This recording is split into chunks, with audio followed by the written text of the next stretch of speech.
Avant de commencer, j'ai deux questions à vous poser qui sont très importantes pour la suite. Pensez-vous que le hasard existe vraiment? Et pensez-vous que le libre arbitre ou le choix sont de véritables options que nous avons?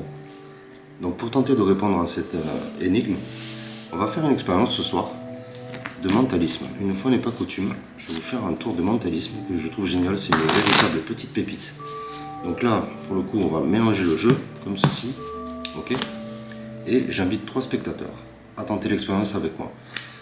On va commencer tout de suite avec un choix de cartes. Chacun va choisir 3 cartes librement. Ce sera donc le hasard. Ils me diront stop quand ils veulent. Donc c'est parti. Stop. 1, 2, 3. Donc ces 3 cartes ici, choisies vraiment librement par les spectateurs, représentent le hasard dans cette expérience. 2 de carreau, 10 de pique, valet de pique. Maintenant, le magicien introduit la deuxième phase de l'expérience qui concerne donc le choix ou le libre arbitre. Et on va traduire cela comment? Tout simplement en offrant la possibilité à chacun des spectateurs, s'il le désire, de changer sa carte. Choix complètement libre. Donc le premier spectateur ici est plutôt du genre à croire au destin, tout ça, donc il va garder son 2 de carreau, il décide de le garder. Le deuxième spectateur, lui, avec son 10, il a envie de le changer. Ok, très bien. Le magicien prend le 10, il le pose sur le dessus du paquet et fait choisir une autre carte au hasard. Stop, ok. On se retrouve avec un 4 de carreau, plus rien à voir avec le 10. Et enfin, le dernier spectateur, ici, décide lui aussi de changer sa carte. Ok, très bien, donc on recommence. Stop. Et on se retrouve avec un 2 de pique. Alors là, vraiment, tout n'a plus rien à voir, quoi. Très bien. Donc à partir de là, le magicien va introduire un petit peu plus d'aléatoire dans l'histoire et on va se servir pour ceci de la valeur de chacune des cartes ici pour déposer des cartes du dessus du jeu de façon à atteindre la valeur 10 en partant par exemple ici du 2. Donc vous allez voir, c'est très simple. On est ici, on a un 2, donc on va poser 8 cartes. 1, 2, 3, 4, 5, 6, 7, 8. Même chose ici, avec le 4 on va poser 6. 5, 6, 7, 8, 9, 10. Et ici, de nouveau, 8 cartes. 1, 2, 3, 4, 5, 6, 7, 8. Voilà.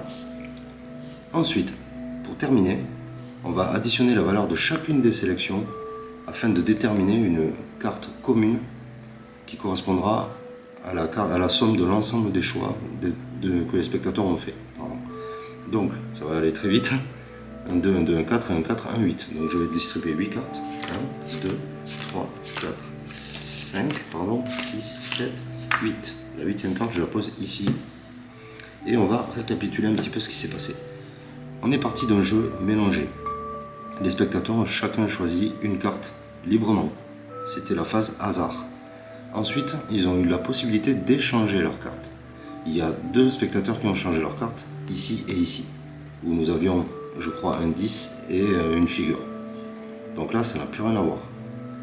Et là où ça commence à devenir intéressant, c'est que on a ensuite déposé des cartes ici en fonction de ces valeurs, sachant que les cartes ont été changées, donc ça aurait été complètement différent si aucun spectateur n'avait changé sa carte. Vous voyez, parce que là, c'est fou ce qui va se passer.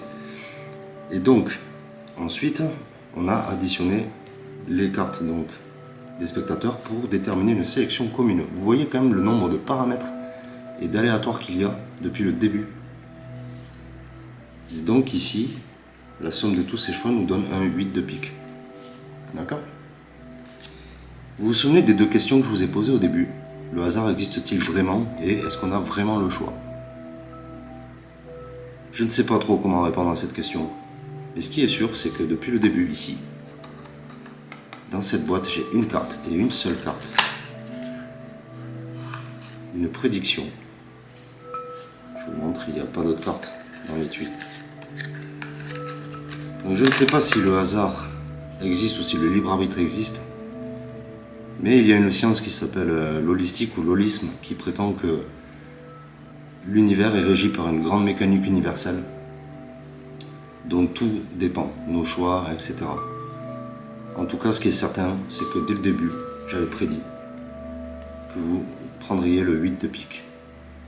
Maintenant, est-ce que ça répond à la question? Je vous laisse juger. J'espère que ce tour vous aura plu, moi je le trouve extraordinaire.